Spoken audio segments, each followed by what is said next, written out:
Jadi kembali pada diri sendiri kan. Nah, memang iya. Nah, itu problem. Tetapi Lyotard itu bukannya tidak memberi solusi.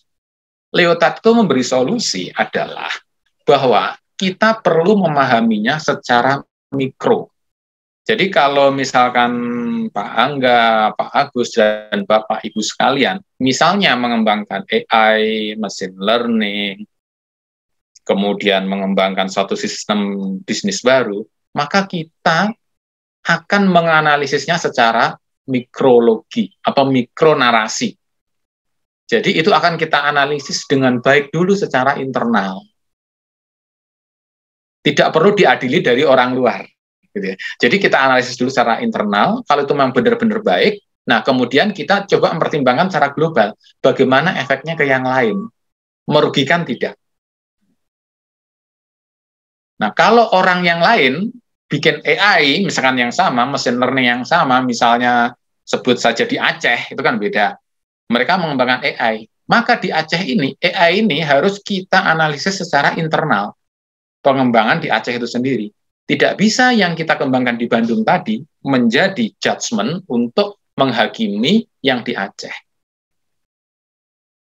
Nah, jadi di sini internal. Nah, internal yang harus kita kaji dengan baik.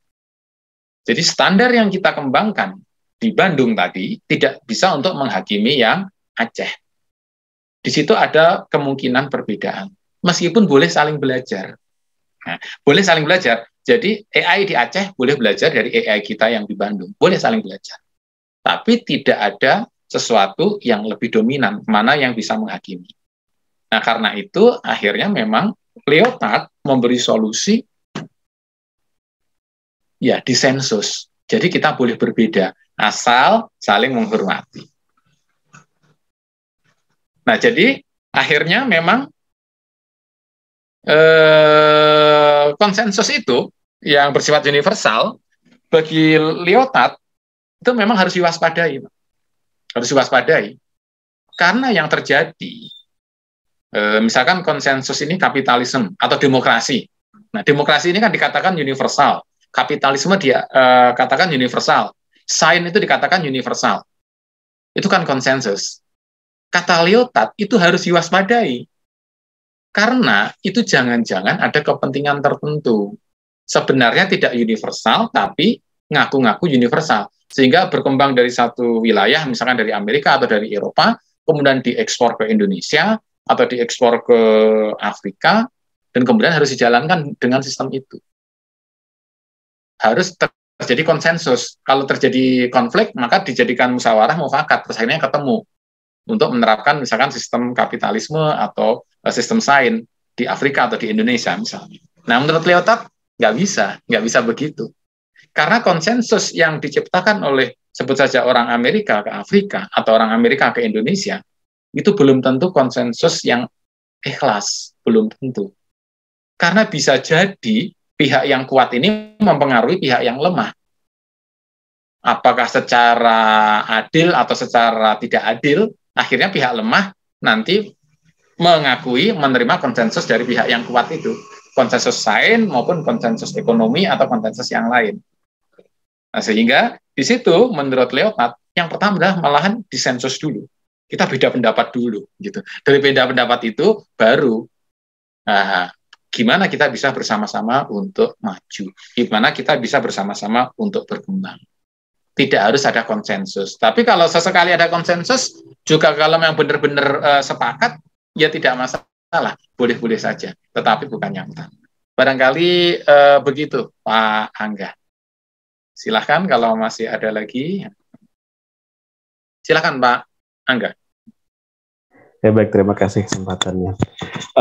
Mungkin ini saya perlu konfirmasi apakah cara pandang saya ini benar atau salah. Saya melihat bahwa di dalam paradigma yang berkembang gitu ya. Setelah hermeneutika, setelah hermeneutika kemudian postmodernisme itu, di situ ada semacam kelindanan antara epistemologi dengan aksiologi jadinya, seolah ya.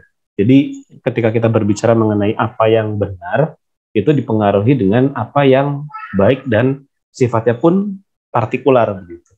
Nah itu bagaimana Pak sebetulnya? Betul sekali Pak Angga, betul, betul, betul. Jadi Pak Angga ini luar biasa. Epistemologi, aksiologi, meskipun kita belum membahas, nah ini keuntungan kita ya, karena kita membanding-bandingkan langsung ke arah sana. Betul sekali Pak Angga. Jadi kalau Pak Dimitri tadi menyebut salah satunya Hillary Putnam, itu dari Putnam itu lahir 1926 dan wafat kemarin 2016, itu menyatakan di awal abad 21 ini menulis kolaps antara fakta dan value. Jadi fakta dan value, aksiologi dan epistemologi itu kolaps menjadi satu. Jadi yang namanya fakta dan keyakinan itu sudah sulit sekali dibedakan. Bukan berarti kita tidak bisa membedakan ya, mana fakta, ijazah asli, ijazah palsu, bukan begitu. Bahwa pada analisis akhir, apa yang dikatakan value, apa yang dikatakan fakta, itu akan berkelindan. Istilah Pak Angga tadi, benar. Nah, Hillary Putnam itu mengambil contoh kasus ketika menulis itu adalah ahli ekonomi di Amerika, teman dia. Jadi dia diskusi panjang. Misalkan ahli ekonomi ini akan menentukan suku bunga. Suku bunga kita putuskan ini 2% atau 3%. Semua data ada. Semua data ada. Kemudian bos ekonomi Amerika itu ditanya sama Hillary Putnam. Kan ada dua pilihan. Anda milih 2% atau 3%. Sama-sama kuat. Maka misalkan dipilihlah suku bunganya 3%. Berdasarkan apa? Berdasarkan value. Karena menurut dia, ahli ekonomi ini, misalkan milih 3%, 3% itu akan berdampak lebih baik bagi masyarakat daripada 2%. Jadi, ketika kita kejar terus kajian kita, epistemologi kita, maka kita akan ketemu bahwa value dan fakta itu menjadi satu. Tidak bisa dibedakan. Meskipun ketika nanti kita menguraikannya, kita bisa membedakan, ini fakta, ini value, gitu ya. Oh, yang baik dan buruk itu value. Kemudian meja ini luasnya 2 meter persegi, itu fakta misalnya. Itu ya gitu. Tapi pada analisis yang paling mendasar, ternyata kita harus mewaspadai bahwa apa yang kita anggap fakta, itu di dalamnya terikat ada value. Bahwa kuantum, misalnya kuantum entanglement, itu penting atau tidak penting, itu fakta atau tidak fakta, itu tergantung juga value-nya. Kalau penelitian tentang kuantum dapat Nobel, itu bahwa realitas kuantum menjadi fakta. Menjadi fakta yang perlu kita kejar, kita kembangkan gitu. Tapi kalau nggak ada reward-nya, mungkin juga nggak berkembang. Nah, ini ada beberapa bulan yang lalu, ada riset, kenapa ini kok jurusan filsafat di Amerika dan Eropa, itu mahasiswanya kok jadi banyak lagi peminatnya. Setelah dicari-cari, karena beberapa tahun yang lalu itu kajian filsafat sains itu mahasiswanya sedikit. Sekarang kok naik lagi. Kenapa ini? 2019, 2020 itu naik lagi. Kenapa? Setelah dikaji-kaji, ternyata sekarang kebutuhan profesor filsafat di Eropa dan Amerika memang banyak. Banyak departemen-departemen filsafat dibuka baru. Nah, dengan cara itu, nah dikiranya itu kayak fakta kan seakan-akan. Nah, padahal itu ada value-nya juga karena terbukanya peluang untuk menjadi profesor filsafat. Barangkali begitu Pak Angga. Terima kasih. Silahkan bila ada lagi.